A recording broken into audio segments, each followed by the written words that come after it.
প্রশ্ন হবে আমাদের নবী সম্পর্কে। নবী আলাইহিস সালাতু ওয়াস সালামকে দেখায়া বলা হবে, ওনার সাথে তোমার কি সম্পর্ক, তুমি কি তাকে চেনো? এটি কবরের প্রশ্ন। মৃত্যুর পরেই নবী সম্পর্কেও একটি জিজ্ঞাসাবাদ আছে। সুতরাং মুমিনের জীবনে নবী সম্পর্কে যথেষ্ট পরিমাণ জানার জরুরত আছে। নবীকে মানার জরুরত আছে। নবীকে চিনবার জন্য মুসলিম মিল্লাতের মাঝে নবীর আলোচনারও জরুরত আছে। নবী সম্পর্কে আলোচনা আগে অনেক বেশি ছিল। গদ্যে পদ্যে আলোচনায় আগে সিলেবাসভুক্ত মুসলমানরা তাদের নবীকে চিনত, নবী সম্পর্কীয় আলোচনা হতো। এখন নবী বিষয়ক আলোচনা এত কমছে যে এখন দেবদেবীর আলোচনা মুসলমানদের পাঠ্যসূচিতে বেড়ে গেছে, আর নবীর আলোচনা কমে গেছে।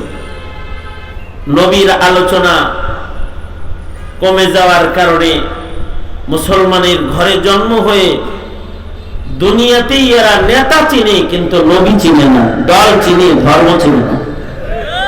বর্তমান সমাজের মুসলমানের এক আজব হালাত যে তারা তাদের নবীকে চিনেই না, কারণ নবী সম্পর্কে জানেই না।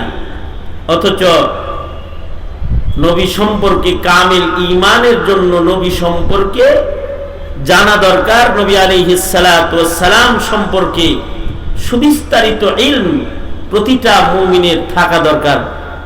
যত নবীজি সম্পর্কে ইলম প্রশস্ত হবে, তত বিশ্বাস মজবুত হবে এবং ইত্তিবা নসিব হবে। আর যাদের এগুলো নসিব হয়ে যাবে, তারা কবরে রাসূলকে চিনবে। নবীজিকে যখন দেখায় বলা হবে ওনাকে চেনো, ওলামারা বলেন যে কবরে যাওয়ার পরে বান্দার জেহেনের ভেতরে মুহাম্মাদুর রাসূলুল্লাহ সাল্লাল্লাহু আলাইহি ওয়াসাল্লাম সম্পর্কে আল্লাহ তাআলা ফিকির ঢালবেন এবং তাকে জিজ্ঞাসা করবেন, তোমার নবী কে? মান নবিয়্যুক। যদি সে নবীকে উত্তর দিতে পারে, তাহলে বর্জকের 3 প্রশ্নের একটা প্রশ্নের উত্তর তার হয়ে গেল। ওলামারা আরো কেউ কেউ বলেন, নবী আলাইহিস সালাতু ওয়াস সালামের তাসবীর দেখানো হবে, দেখায় বলা হবে, ওমান হাযার রাজুল, ইনি কে? ওনাকে কি তুমি চেনো? তার সাথে তোমার কি সম্পর্ক? ওলামারা কেউ কেউ বলেন, না, বর্জকে যখন মাইয়িতকে শোয়ানো হবে, তো তার কবর থেকে সরাসরি আলমে বরজাখ দিয়ে মুহাম্মাদুর রাসূলুল্লাহ সাল্লাল্লাহু আলাইহি ওয়াসাল্লামের রওজায়ে আতহার পর্যন্ত একটা সুরাখ পয়দা হবে, যেখান দিয়ে রাসূলের কবরে রাসূলকে দেখা যাবে, সে দেখতে পাবে। দেখার পরে প্রশ্ন করা হবে, উনি কে? ওনাকে কি চেনো? এই প্রশ্নগুলোর উত্তর জবাব যারা দিতে পারবে, তাদের কবর বরজখের জগৎ জান্নাত হবে। আর যদি উত্তর না দিতে পারে, নবীরে চিনেই না, জানেই না, নবী প্রেম নাই, সব প্রেম আছে, খালি নবী প্রেম নাই। অথচ নবীজির প্রেম, নবীজির হক উম্মতের কাছে।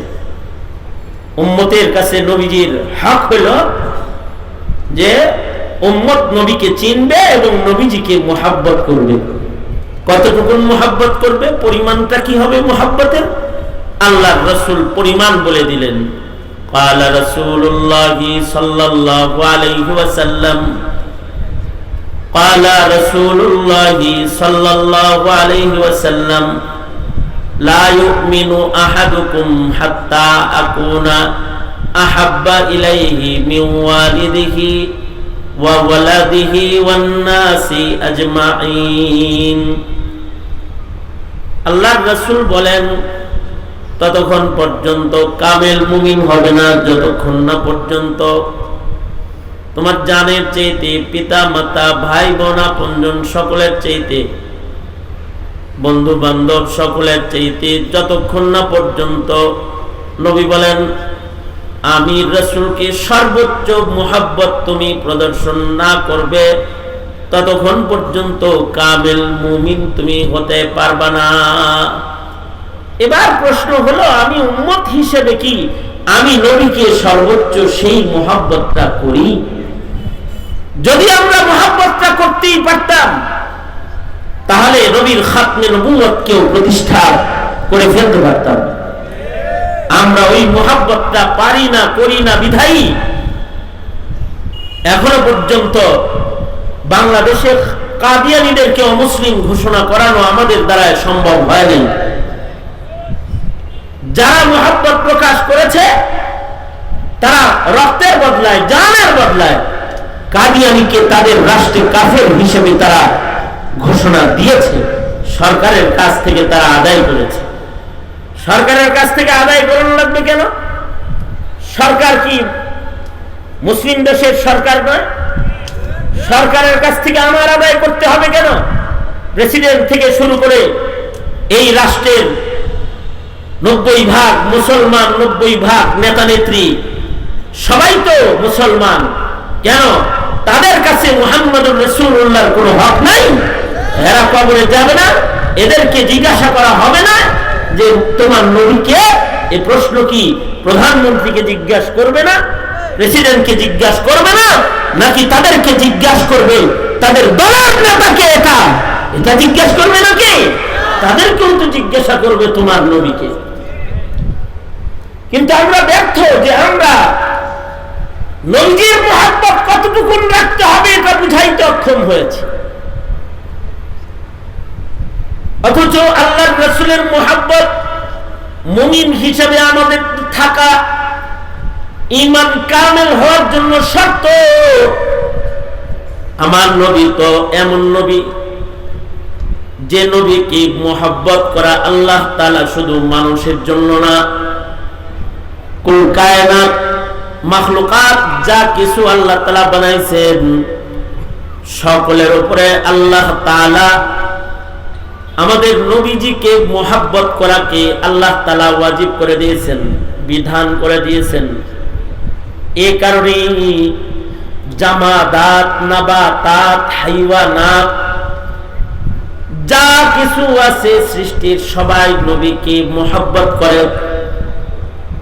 পাথর, পাহাড়, গাছ, হাইওয়ানাত এরাও নবীজিকে মুহাব্বত করে। কিন্তু আমি এমন উম্মত যে উম্মত হয়ে নবীকে মুহাব্বত যে করি এটা বুঝাইতেই পারি না। এটা উম্মত এখন নবীকে ভালোবাসে এটা বুঝানো বাদ দিছে। নবীর ভালোবাসা শুধু দাবিতে রেখে দিয়েছে, ইজহারে হুব নাই। অথচ নবীর ভালোবাসা জামাদাত, নাবাতাতও প্রকাশ করেছে। আল্লাহ রাসূল সাল্লাল্লাহু আলাইহি ওয়াসাল্লাম আবু বকর, ওমর সহ সাহাবায়ে কেরাম সহ একবার উহুদ পাহাড়ের উপরে গিয়ে দাঁড়ালেন। নবীজি যখন উহুদ পাহাড়ের উপরে দাঁড়াইছে আবু বকর ওমর সাথে আছে, রিওয়ায়াতে আছে উহুদ পাহাড় নাচা শুরু করছে খুশিতে। উহুদ পাহাড় নড়াচড়া শুরু করছে খুশিতে। পাহাড় যখন নড়াচড়া করতেছে আল্লাহর রাসূল পাহাড়কে লক্ষ্য করে বললেন, এই পাহাড় নড়িস কেন? আমি মুহাম্মাদুর রাসূলুল্লাহ সাল্লাল্লাহু আলাইহি ওয়াসাল্লাম তকবীর করছি, আমার সাথে আমার আবু বকর ওমর আছে, নড়বি না, নড়াচড়া বন্ধ করে দে। সাথে সাথে নবীজির মুখের আওয়াজ শোনার সাথে সাথে পাহাড়ের নড়াচড়া বন্ধ হয়ে গেছে। হাকিমুল উম্মত মুজাদ্দিদুল মিল্লাত শাহ আশরাফ আলী থানভী বলেন, পাহাড় যে নড়াচড়া করতেছে আর নবীজি যে পাহাড়কে এই উহুদ নড়িস না বলে ডাক দিছে, ভালোবাসার এই ডাকটা শোনার জন্য সে নড়াচড়া করছে। নবীর মুখে নিয়ে আমার নামটা উচ্চারিত হয়। একবার আল্লাহর রাসূল সাল্লাল্লাহু